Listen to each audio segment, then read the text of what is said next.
The resultant of two vectors P and Q is R. If Q is doubled, the new resultant is perpendicular to P, then R equal to। देखिए बच्चों, हमारे पास दो vector है P plus Q, उसका resultant R है। तो resultant R जो है उसको अपन लिखते हैं कैसे, P vector plus Q vector करके लिखते हैं। अब नया जो रिजल्टेंट है, लेट से R डैश कह देता हूं मैं, वो हो जाएगा P vector plus 2 times of Q vector, क्योंकि Q को आपने डबल किया है। अगेन एक और स्टोरी दिया हुआ है कि new resultant is perpendicular to P. अब new resultant that is R dash अगर परपेंडिकुलर है बच्चों पी वेक्टर के, तो परपेंडिकुलर है तो दोनों का डॉट प्रोडक्ट क्या होना चाहिए, जीरो होना चाहिए। तो आप कह सकते हो कि सर फिर तो आर डैश का डॉट ले लोगे पी वेक्टर के साथ, वो तो आपको जीरो देगा। हाँ भाई जीरो देगा।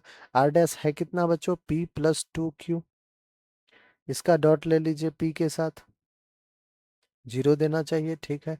P dot P P A square plus का 2 Q dot P is equals to zero. बच्चों मैं क्या कहता हूँ, यहाँ से आप ना क्यू डॉट पी लिख लो। क्यू डॉट पी क्या हो जाएगा, माइनस का पी स्क्वायर बाय 2। एक कहानी यहाँ समझ में आ गई हमें। हमें रिजल्टेंट आर की वैल्यू बेसिकली बच्चों पूछा गया है, तो आपको हो गया कि सर रिजल्टेंट को आप मैग्नीट्यूड के फॉर्म में लगते हैं। रिजल्टेंट का स्क्वायर क्या हो जाएगा, P square plus Q square plus 2 P Q cos theta, जिसको हम पी डॉट क्यू लिख सकते हैं। याद है ना बच्चों, R equals to under root of करके लिखते थे, वही चीज है यहाँ पे।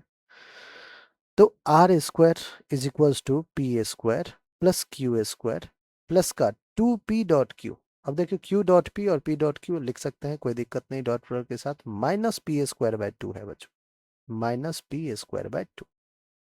ठीक है, 2 बाहर भी था।